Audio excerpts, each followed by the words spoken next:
we tell them, magic is not Ken, the magic is not Marilee, the magic is Leadville. Leadville. You make that part of you, that grit, guts, and determination that kept Leadville on the map since 1865. You make that part of you. You go home, you take that grit, toughness with you. You'll have a better family, you'll have a better community. On down the road, we want a better America.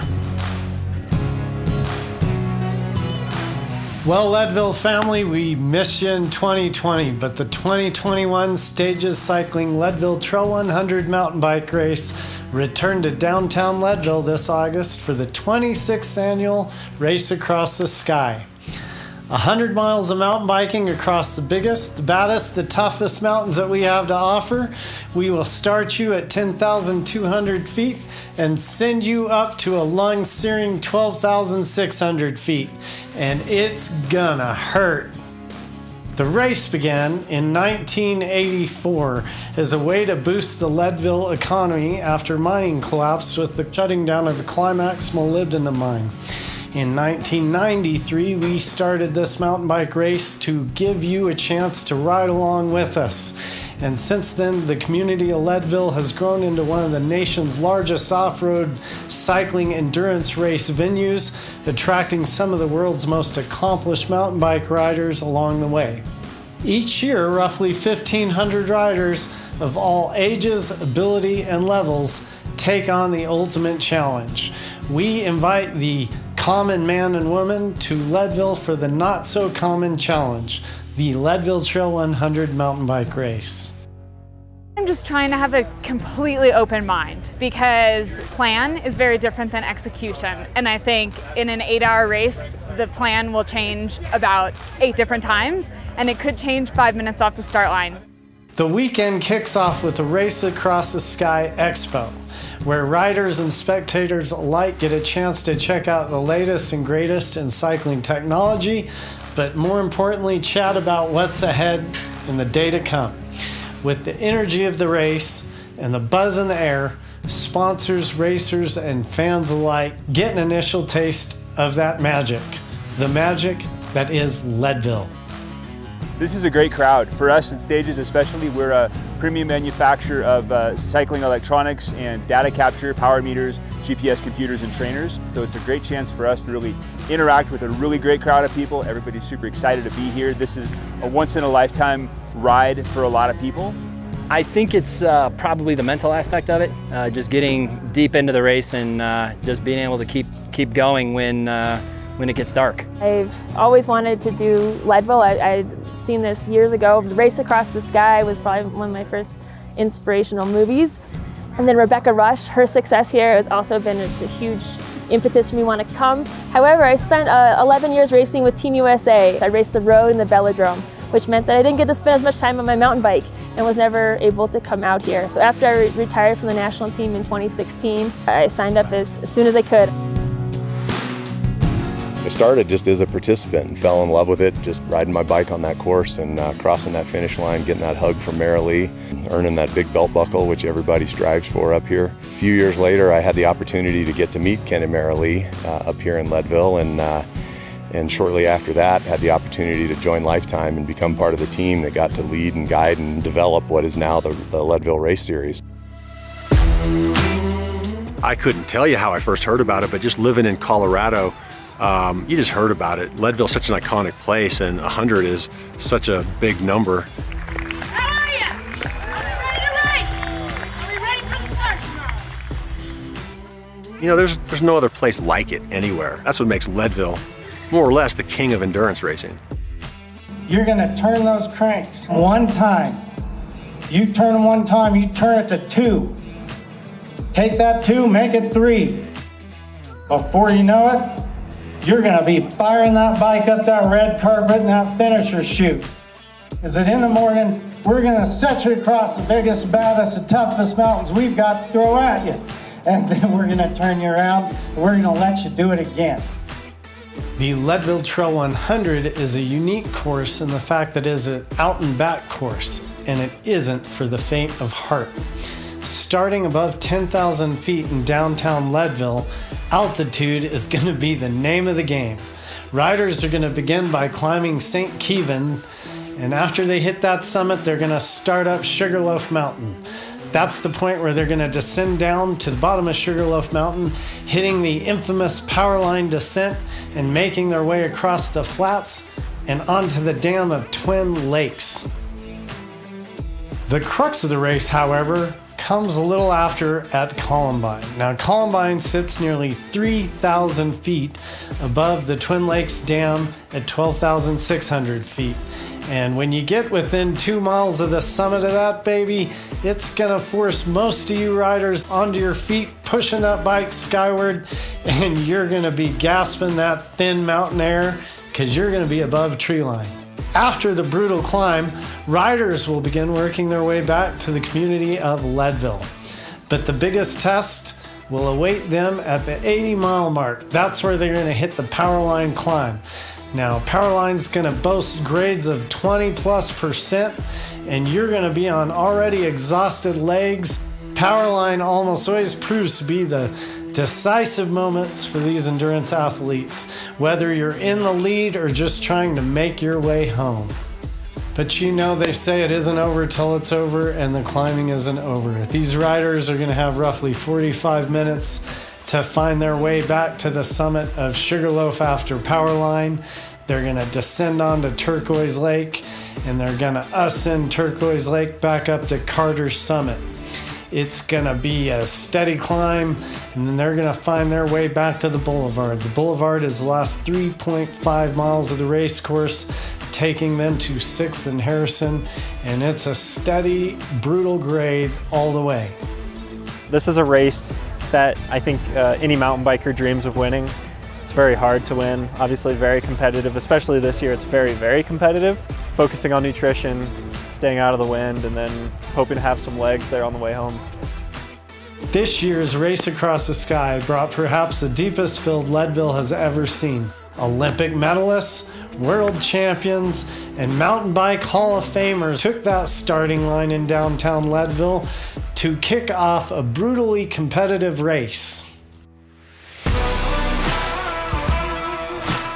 Nerves were definitely high as the race got off to a quick start on a chilly Rocky Mountain morning.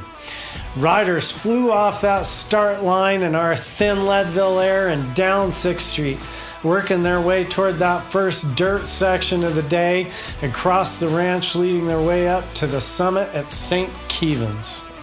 The first big section of the race showed up at Powerline on the descent. This is where male contenders Keegan Swenson, Lachlan Morton, and Russell Finsterwald, 3-time winner Howard Grotz, all making the lead group, started to challenge themselves and decide who was going to take the lead. On the women's side, Rose Grant, Katarina Nash, Mo Wilson, Sarah Sturm, and Hannah Finchemp led the women's field, and they weren't short behind those boys.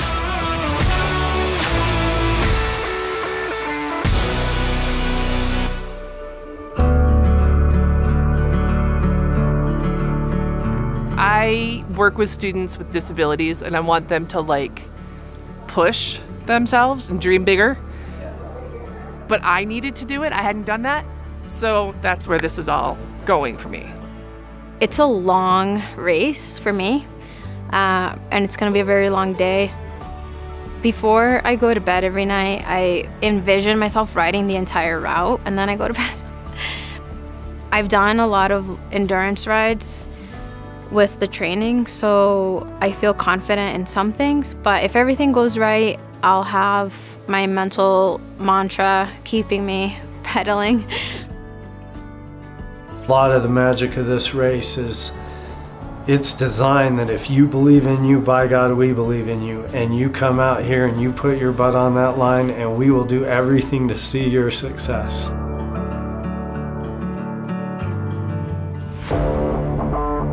At this point, the Columbine summit and halfway point of the race, we saw a group of 3 emerge. It was Keegan Swenson in front, Russell Finsterwald, and Howard Grotz right at his side.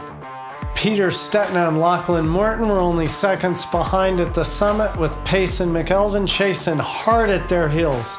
The race was on. further down the slopes, Katarina Nash held on to her early lead as she grinded up Columbine. Fatigue and altitude were starting to set in, and her margin was starting to shrink. By the summit of the climb, veteran Rose Grant overtook Katarina, and Sarah Sturm and Mo Wilson were hot on her trail. Coming back through the Twin Lakes aid station, temperatures were on the rise, the sun was blaring, and the Rocky Mountains were taking their toll on these riders. This meant the real race was about to begin. As the lead group begins the trek back to Leadville, the rest of the field continues their grind, a grind that's just starting up Columbine. Swenson, Gratz, and Morton hitting the lower slopes of Powerline together, and Keegan Swenson made his move. Grinding up the steep grade with power, Swenson starts to separate himself with his competitors, and he's starting to make his final push toward Leadville and that downtown finish line up that red carpet. Just after the top 3 women also hit that Powerline slope together, defending champion Rose Grant was now starting to fall off pace, with Sturm and Wilson taking big dips into deficit that she had put on them earlier. But Grant wasn't done yet. Near the Powerline summit, Grant chased them down and flipped the script, powering past Sturm and Wilson and dropping her 2 competitors on the Sugarloaf descent. Both Rose Grant and Keegan Swenson had the legs to hold off their chasers and made that final stretch of the race to claim their wins overall and also claim that silver and gold they came to Leadville for. Morton and Gratz came in for 2nd and 3rd in the men's race, and it was Mo Wilson and Sarah Sturm who took spots 2 and 3 on the women's side.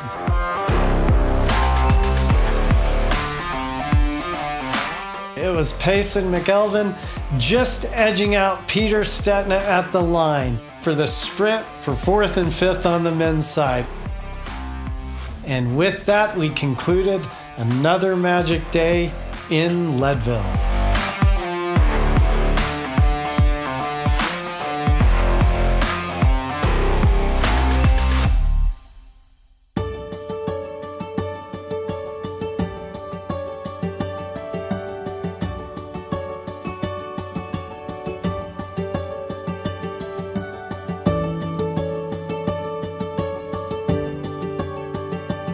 What's been most transformational is that people have realized that we put limits on ourselves that, for whatever reason are there, we've always pushed no limits. That's the name of our partnership. I fire that shotgun starting these races. It will change your life. Guaranteed. I'm really emotional and tired and really proud and psyched for everyone else and like all the volunteers and Ken and Mary Lee and like the little thing of like, you just gotta finish, like one more pedal, and it worked, it was there. I think people have learned that they can be more, do more. They can dig into that inexhaustible well of strength, guts, determination, and know that they can keep digging in and keep digging in, and there isn't an end to it. It's an inexhaustible well. This race, it's not about the race at the front. This race is about everybody out there. The challenge that they've accepted to take, it provides something really special in their lives. And when I think back on Leadville, I don't think back so much on the wins, but I think back on the journey of each Leadville. Anytime you come across someone who has done Leadville, you instantly have a connection.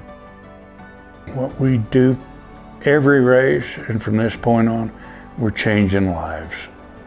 That's what we do.